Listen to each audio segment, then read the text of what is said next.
Details చూస్తే Hyderabad రాయదుర్గంలో road ప్రమాదం జరిగింది. అతి వేగంతో అదుపు తప్పి కారు డివైడర్ను ఢీకొట్టింది. ఈ ప్రమాదంలో చరణ్ అనే యువకుడు అక్కడికక్కడే మృతి చెందాడు. ప్రమాదానికి అతి వేగమే కారణమని పోలీసులు తెలిపారు. మృతుడు ఐసీఎఫ్ఏఐ యూనివర్సిటీలో బీబీఏ చదువుతున్నాడు. మృతదేహాన్ని పోస్టుమార్టం నిమిత్తం ఉస్మానియా హాస్పిటల్కు తరలించారు. కేసు నమోదు చేసుకున్న పోలీసులు దర్యాప్తు చేస్తున్నారు.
హైదరాబాద్ రాయదుర్గంలో రోడ్డు ప్రమాదం జరిగింది. దానికి సంబంధించిన బ్రేకింగ్ న్యూస్ చూస్తున్నాం.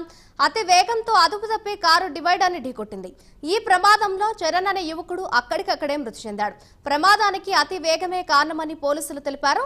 మృతుడు ఐసీఎఫ్ఏఐ యూనివర్సిటీలో బీబీఏ చదువుతున్నాడు. మృతదేహాన్ని పోస్టుమార్టం నిమిత్తం ఉస్మానియా హాస్పిటల్కి తరలించారు. కేసు నమోదు చేసుకున్న పోలీసులు దర్యాప్తు చేస్తున్నారు.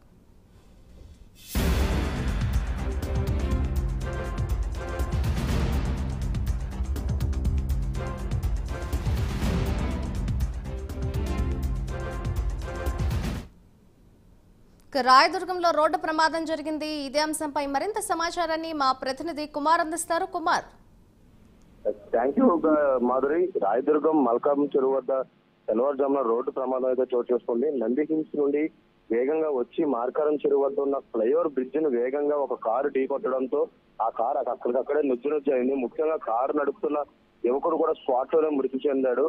ప్రస్తుతం ఏదైతే ఆ మృతుడు ఐసీఎఫ్ఏఐ యూనివర్సిటీలో బీబీఏ చదువుతున్న విద్యార్థి చరణ్ గా అయితే ప్రస్తుతం పోలీసులు అయితే గుర్తించారు. బిఎన్ఆర్ హిల్స్ నుండి స్విఫ్ట్ డిజైర్ కారులోని మెహదీపట్నంలో తన ఇంటికి వెళ్తున్న సమయంలోనైతే ఈ యాక్సిడెంట్ అయితే చోటు చేసుకుంది. ముఖ్యంగా అతివేగంతో కంట్రోల్ తప్పి ఈ డివైడర్ ని ఢీకొనడంతోనే ఏదైతే ఈ కారు నుజ్జు అయినట్లయితే ప్రస్తుతం పోలీసులు ఒక ప్రాథమిక నిర్ధారణకు అయితే రావడం జరిగింది.